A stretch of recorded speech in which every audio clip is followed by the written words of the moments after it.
Well, before we can even get into the 5 steps of actually doing a reflash, we got to talk about getting you, the shop owner, the tech, ready with hardware to do it. Now, first off and foremost is the computer. What kind of computer system requirements are there? Minimum PC requirements? Well, number one, it can't be an Apple. It can't be a Macbook. Now, there are some techs that they do have the ability to figure out things like boot camp, where with a later Apple product, you can turn that Apple operating system into a PC with booting it up into a PC mode if it has an Intel type processor.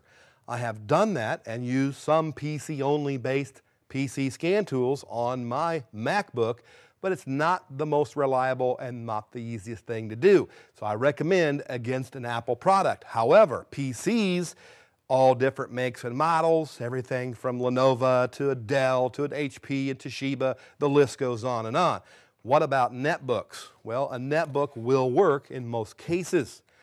You need to make sure that whatever operating system, though, is on that netbook type of PC, that is it compatible with the manufacturer of the vehicle's software management, the file management programs. So, for example, at the bottom bullet here, you see Ford module programming listed. FMP is required when you do not have a factory IDS Ford scan tool. Ford module programming may not like a certain operating system, so go visit the OEM that you're going to be doing flashing a lot. Go visit their website, find out their computer requirements. There also may be Android-based PCs that work with some scan tools and reflashers. If the flash manufacturer, the tool manufacturer, in this case Delphi Blue Streak Electronics, or in these two cases here, Bosch, if they say an Android is okay, or your General Motors, Ford, Chrysler, Toyota, they say an Android's okay, great. If they're not listing it, I don't recommend it, but definitely a PC. Now, that being said, will any old laptop or desktop work? Well, for the most matter, generally speaking, if it's less than 2 or 3 years old, doesn't have to have the latest i7, dual core, whatever. It could be actually an older PC as long as it meets those requirements. So you simply visit the OEs, visit a potential, if you haven't already bought a J2534, visit the website, advertises that product, its minimum specifications, and shop for your PC accordingly.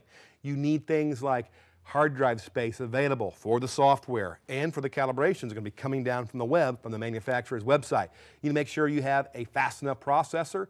Typically 1 gigahertz of speed has been plenty of speed. A lot of them actually have lower specs than that, and enough RAM. Typically there are a minimum of some manufacturers of 1 meg of RAM. You must have that. I've seen some of the older Snap-on Verises, I believe, that did not. They had like 0.9 megs of RAM. I think they've increased that since then. Those are the kind of things you're looking at to make sure for both the manufacturer of the car's sake and the manufacturer of the tool, the J2534, you meet all the requirements. A CD-ROM, of course, if the software for the tool comes on a CD-ROM.